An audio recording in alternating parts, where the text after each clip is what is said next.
Can you believe what we just witnessed? Shohei Ohtani didn't just help send the Dodgers back to the World Series, he single-handedly delivered one of the greatest performances in baseball history.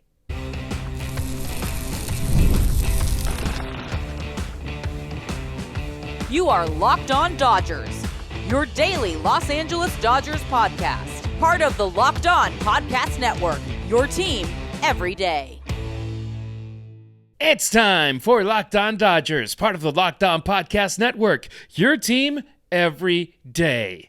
Let's go, Los Angeles! We're celebrating the Dodgers' NLCS sweep of the Milwaukee Brewers to advance to their second consecutive World Series. Shohei Ohtani had a legendary Game 4 that you and we're going to be talking about it for the rest of our lives. This rotation's dominance was historic, and yes, LA is back in the Fall Classic, but a week without a game awaits for the boys in blue. Is that a blessing or a curse for this red-hot squad?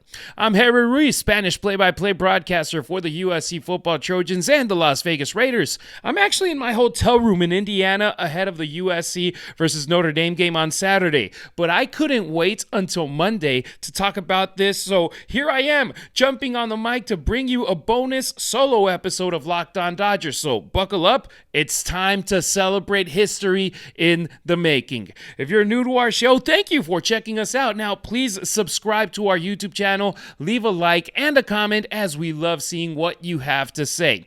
Ohtani, what an unreal night. Straight out of a Hollywood script or a video game. If I wasn't watching it live, I wouldn't believe it. I probably would have thought what Shohei Ohtani did in Game 4 of the NLCS was AI. But I watched it. I saw it live on TV. That wasn't just impressive. It was mythical. Let's start with the bat, something that had been an issue for Shohei since Game 1 of the National League wildcard round. Leadoff homer in the first inning, he set the tone. Then a moonshot in the fourth inning that literally left Dodger Stadium over the right field pavilion. And just when you thought he couldn't top that, he launched another one to dead center in the seventh.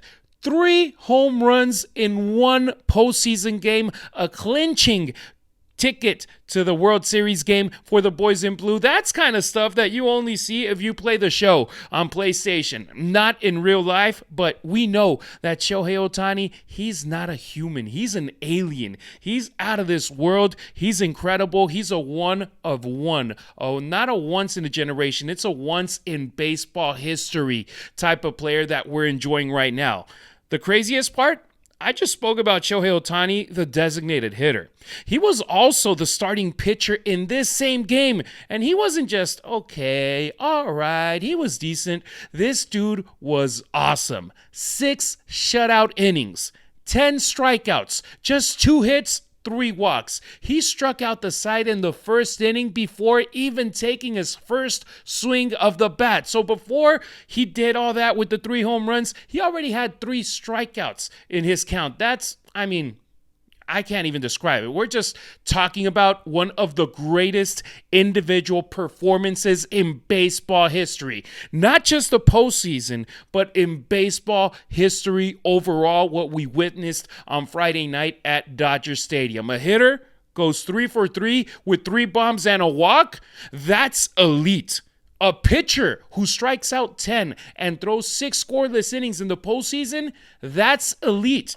Doing both in the same night, in the same game, that's superhuman. Worth every single penny that the Dodgers spent in that $700 million contract and then some. Give that man a raise. Dodger fans, we are spoiled, rotten, crazy. We get to witness greatness every single night. That first year of Shohei Ohtani with the Dodgers, he couldn't pitch. Well, he gave us the first ever 50-50 season. 50 home runs, 50 stolen bases. Now he's on the mound. He gives us the first ever 50 home runs on the plate and 50 strikeouts on the mound season. And look at what he just did to help the Dodgers clinch a spot in the World Series. A performance forever that will be remembered by every single Dodger fan. And for those who aren't born yet, you're going to be seeing those highlights from the moment that you're born. I'm about to be a first-time father. My daughter, once she's able to see a screen, I'm going to show her the highlights from Game 4 of the NLCS. I mean, we all know, and we had complained about it, and we had talked about it. His start in the NLDS and the NLCS, it had been quiet since those 2 bombs in the wild card round. But tonight, he reminded everyone on the planet why he's one of the most talented baseball players ever, if not the most talented and best baseball player in the history of the sport. Look at the Dodgers dugout. I'm pretty sure you were watching the game, and if not, go to YouTube, check out the highlights. You could see guys like Freddie Freeman, guys like Mookie Betts, players who are 9-figure players on their own, who have $100 million contracts and over, and they were like little kids. His teammates, their jaws were dropping. They were celebrating like little leaguers. Even some of the best players on earth couldn't believe what they were seeing. And we're talking about professional baseball players. We're not talking about the last guy on the roster in Dean or Alex Call. We're talking about future Hall of Famers, like I just mentioned. Mookie Betts, Freddie Freeman, Clayton Kershaw, Blake Snell, who is the best pitcher in the postseason right now. They were just in awe of what they were watching. If that was the case with them, can you imagine us as fans? Man, what an era to be alive and to be a Dodger fan right now. And look, let's be real as well.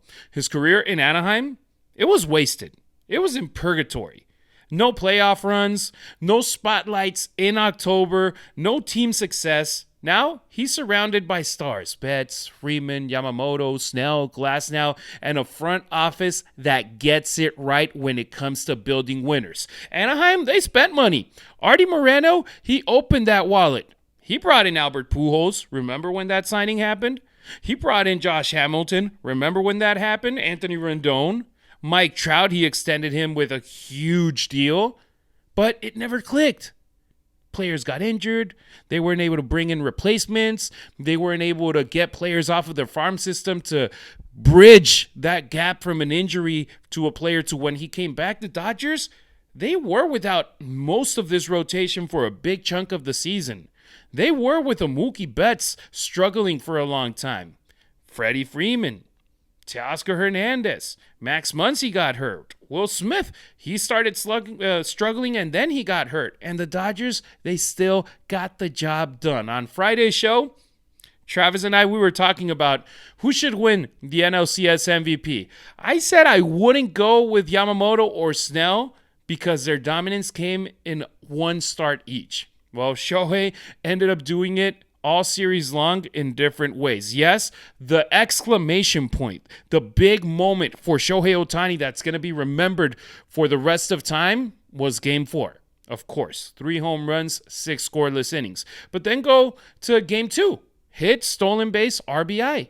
Game 3, triple, run scored. Then in Game 4, he went bananas. Se volvió loco ese hombre. He went crazy. And there is your NLCS MVP, and it's not even close. He's going to become, once again, a unanimous MVP in the National League with the Dodgers this year once voting happens later and that award is given out. But Shohei Ohtani, congratulations to him. There was not a definite guy that you were like, all right, this is the NLCS MVP after 3 games. Like we could talk about Tommy Edman last year, like we can talk about Freddie Freeman in the World Series in 2024. Right here, it was like, okay, who's going to steal the spotlight, man? Shohei Ohtani, that man is comfortable when he has all the eyes on him. And if Ohtani's performance was the exclamation point, the Dodgers pitching staff wrote the novel. Next, on Locked On Dodgers, the rotation that's redefining postseason dominance. This episode of Locked On Dodgers is brought to you by PrizePicks, and every day we're making decisions, right? But on PrizePicks, being right can actually get you paid. So don't miss the excitement of this football season with PrizePicks, where it is good to be right. And playing PrizePicks is incredibly fun, and it's super easy. You can make an entire lineup in about 60 seconds. You just pick more or less on player projections, like you look at Josh Allen's passing yards. You look at Saquon Barkley rushing for a touchdown. You look at Puka Nakua's receiving yards, and you decide more or less and you're in the game. It is quick. You can make your lineup, like I said, in about a minute or so. It's also fun to follow other players in the apps and copy their lineups with one click. And the new injury reboot feature, if your player leaves early and doesn't return, it won't count against you. So that is just one of the many, many reasons you need to get on PrizePicks. Download the PrizePicks app today. Download the code, or I should say use the code LOCKEDONMLB to get $50 in lineups after you play your first $5 lineup. That's code LOCKEDONMLB for $50 in lineups after your first $5 lineup. PrizePicks. It's good to be right. Don't forget to follow Locked On Dodgers not only on YouTube, but on X, Instagram, and TikTok as well. You can find my co-host Travis on social media at Travis Rogers on X and Instagram. Meanwhile, I'm at Harry Ruiz on X, at Harry_Ruiz on Instagram, and at Harry Ruiz_ on TikTok. The Dodgers' October arms are unreal. They're a rotation of dominance. You just can't mess with them. We're talking just domination in every sense of the word. Let's go to the numbers because they're insane. I was piling them up and I was like, is this real? Did I mess up adding this number to that number? No. Across 36 innings of this NLCS, the Dodgers starting pitchers threw 28 and 2/3 innings. During that span, 9 hits allowed, 7 walks, 35 strikeouts. That's fewer than half a base runner per inning, and nearly 40% of their outs came via the strikeout. And that was against who? The best team in baseball during the regular season, the Milwaukee Brewers, a team that was top 5 in OPS, top 3 in runs, and had arguably a great pitching staff, a great starting rotation that they got hurt and they weren't at full throttle, full strength, but they were there. The bats, they had done a great job. They were the best road team in all of baseball in 2025, and the Dodgers just made them look ordinary. They just didn't look like a team that belonged in that stage. I would argue, like we did when we were doing Locked On Dodgers, a crossover episode with Connor from Locked On Phillies, that series against the Phillies, that was going to determine the winner of the World Series. That was the World Series before the World Series. Those were the two squads that everybody was like, yo, those are the big spenders. Those are the teams that invested to be in this spot. And the Brewers, shout out to them, man. I mean, they have lost talent left and right after they trade guys like a Josh Hader, and then they bring up a Mizrowski. They've traded bats, they've traded arms, and they're still in this spot. It's not easy finishing a regular season with the best record in baseball, and they did it.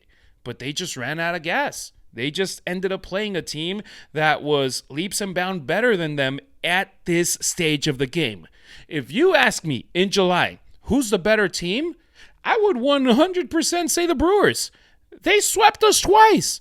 They swept us in Milwaukee. They swept us at Chavez Ravine. Close games, 4 of them by 1 run, 1 of them by 2 runs, but they ended up beating us. But they didn't have to play against Shohei Ohtani on the mound, against Blake Snell on the mound. Max Muncy was out during those series. Teoscar Hernandez was out during one of those 2 series. Now they got the Dodgers at full strength.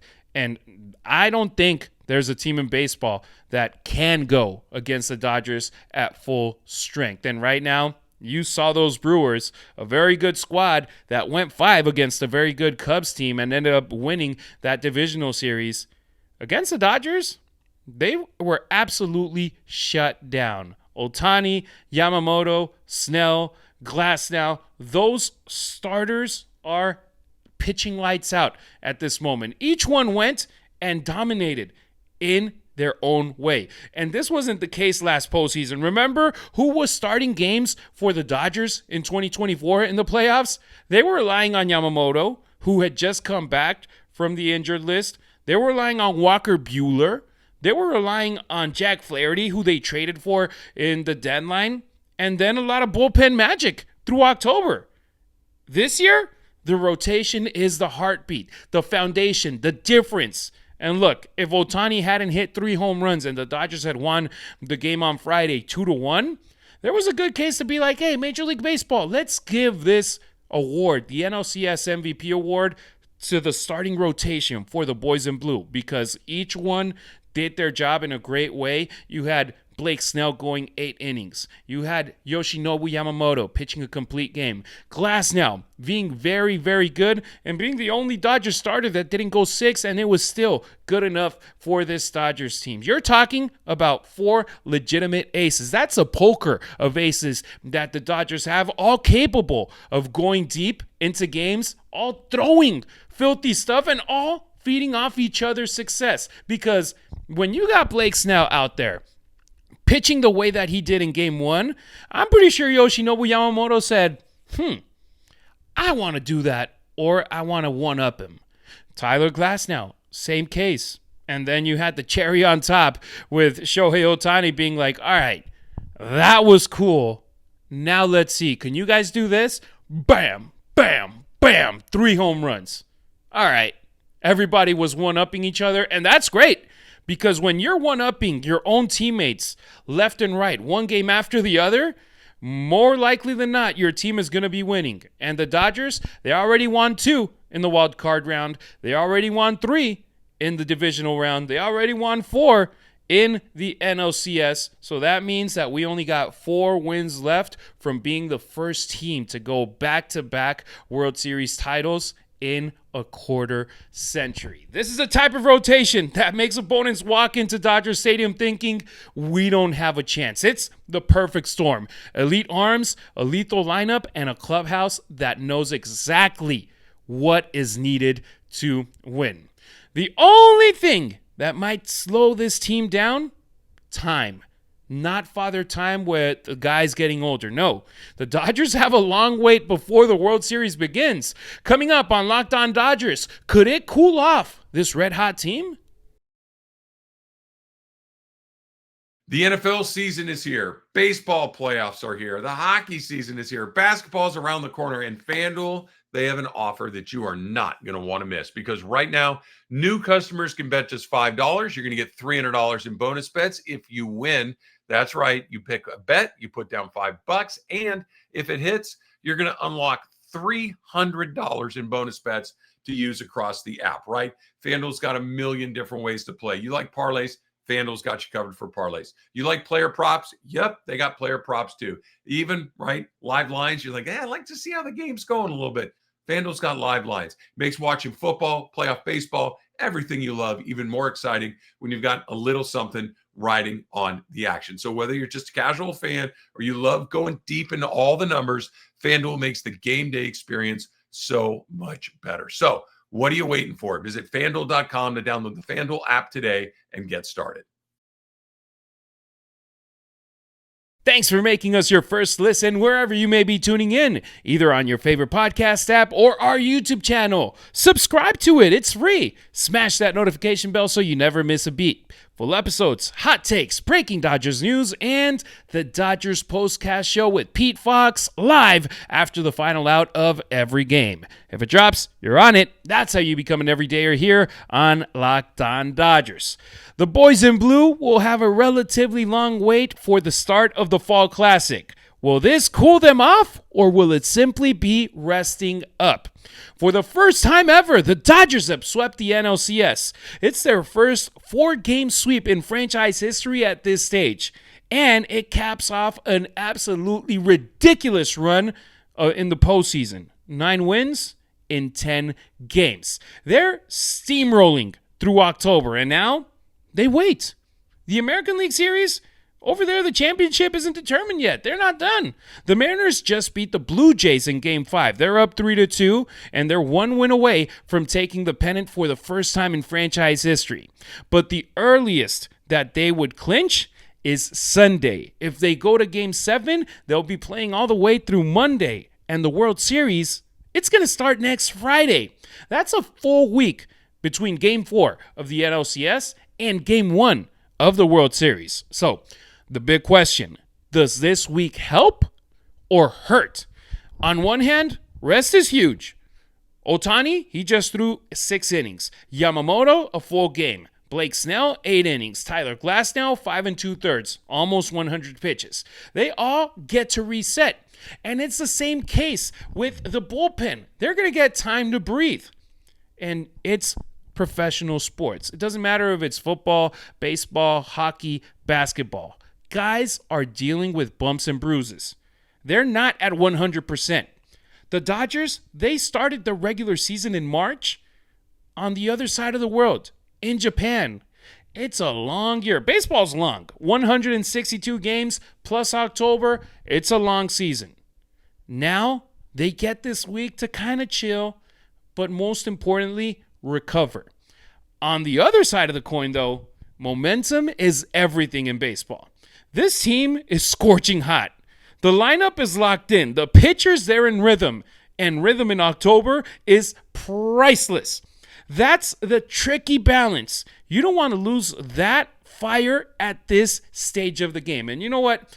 Dave Roberts, the coaching staff, the front office, they're already planning simulated games, live BP, scrimmages, anything to keep that competitive edge sharp. Because when the lights turn back on Dodger Stadium, either on Friday, Game 1 versus the Mariners, or over in Toronto, Game 1 against the Blue Jays, they need to pick up exactly where they left off in Game 4 of the NLCS. So Shohei Ohtani, I expect him to take BP again. What happened last time he took BP? His first time ever as a Dodger? He hit a triple. And then a night later, he got 3 home runs. Take BP, Shohei. It ain't gonna hurt you, man. All the other players, same thing. Stay sharp. Keep that sight in a perfect place where you're seeing pitches the same way that you were in the NLCS, in the NLDS, in the wild card round. The pitchers, get that fine-tune ready to go out there and dominate whoever you play. Whether it's Seattle or Toronto, the Dodgers, they are the juggernaut of baseball right now. They're healthy. They're confident. They're focused. And after a sweep like that, the message is clear right now. The road to the championship runs through Los Angeles. And it doesn't matter. It doesn't matter if we have home field advantage or not. You got to get through the Dodgers to hoist the Commissioner's Trophy, and they have all the motivation in the world right now. Dave Roberts even brought it up during his post-game celebration. He's like, okay, y'all say, everybody in baseball saying that we're ruining baseball? Well, let's go get 4 more wins and ruin baseball. They're taking now the role of the villain. They're now embracing it. They're like, okay, that's what you think of us? We're going to go out there and kick your tail. See how that tastes. See how that feels for all of you. The Dodgers, man, I started hosting this show in July, right after 4th of July weekend. Literally after they got swept against the Houston Astros. And then July wasn't a good month. August wasn't a good month. How many times did we have series against the Giants where it was like, hey, it's close. You better take care of business because if not, the Giants are going to overtake you. And the Dodgers would take care of business. Same case goes out with the Padres, who made it close. And everybody was like, the Padres are about to overtake the Dodgers. The Dodgers said no. And they weren't at full force like they are right now. It's scary, man. I understand why everyone in baseball right now is pissed off at the Dodgers. They're calling them the Avengers of baseball. They got superheroes left and right. Look, you know who shouldn't be complaining? The teams that last year, in 2024, had a chance at giving Blake Snell a 5-year, $180 million contract that the Dodgers gave him. Blake Snell didn't sign until like literally right before opening day last year, and he did it with the Giants. And he got an opt-out after year 1 because he didn't like that contract he had, but he wasn't just going to stay sitting down and waiting for whatever was going to happen next. He got that contract, he played good, and then he got bank with the Dodgers. The Yankees could have given him that contract. The Padres could have given him that contract. He played for the Padres before, too. Any other team in baseball could have given him that deal. The reality is, how many teams are willing to take these kinds of risks? The Dodgers, they got multiple $100+ million contracts in their books. Shohei Ohtani has been excellent the first 2 years. It's not guaranteed that that's going to be the case for the rest of the deal. Mookie Betts, he signed a 12-season contract with the Dodgers back in 2020. He's 4 wins away from winning his 3rd World Series with the boys in blue. Scared money don't make money. And yes, the Dodgers owners might have more resources than the rest of the teams in baseball, but I'll tell you this. Out of 30 teams, 5, maybe, their owners aren't billionaires.